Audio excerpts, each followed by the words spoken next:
A government report has found that nearly 100 newborn babies who died in 2009 could potentially have been saved. The Perinatal and Maternal Mortality Review Committee found that 720 babies died during the year, and of those, 14% might have been saved with earlier or better help.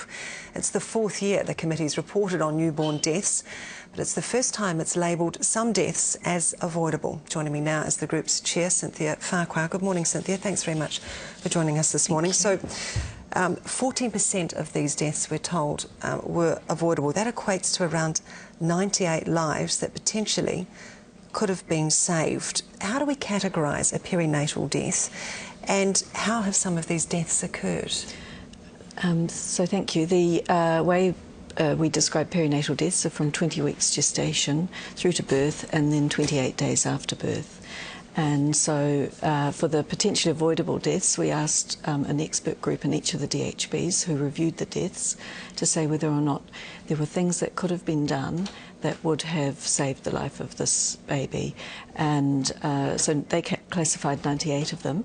We asked them also to decide where the problems lay, and some of them were around the way women were having to engage with with maternity services.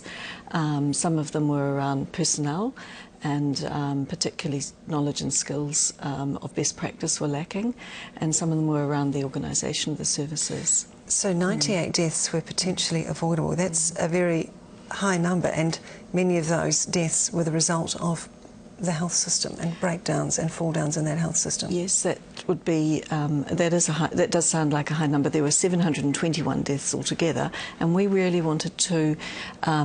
We've been asked to reduce the number of deaths, so we thought the best thing to do is to ask local reviewers to look and see where they thought improvements could have occurred. And now we're going to take that number and the information we've learnt, and we've turned it into a set of recommendations for district health boards and the Ministry of Health, and we hope that we can really do something about that number.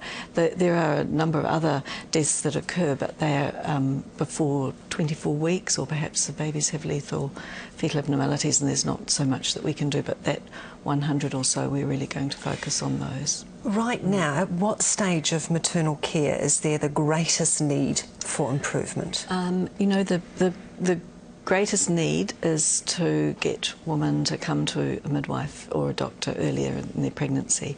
For some reason, New Zealand women have always had a tendency to be what we call late bookers.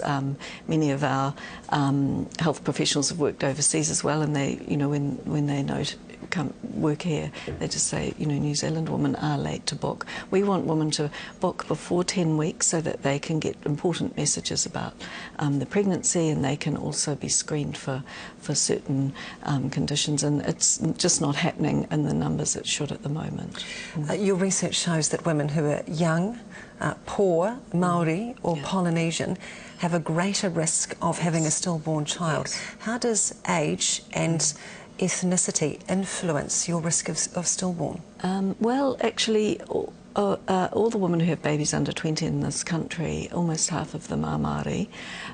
So the rates of the ethnicity isn't the main issue in that younger age group. The main issue is deprivation, and half of the women in that age group whose babies died were in the highest deprivation group, and they also, almost half of them were also smokers. So there are a number of things that we think we could be doing for that age group in particular. And the recommendations have been developed for that group as well. 14 new mothers died in 2009. Three of those deaths, you believe, were avoidable. That's quite extraordinary too, isn't it? Is that again a breakdown in post-birth care? Actually, the deaths occur both before birth and after birth. The number, that year was a particularly difficult year, 2009, because it was the year of the pandemic influenza, and for the first time pregnant women were dying of influenza for the first time for many years.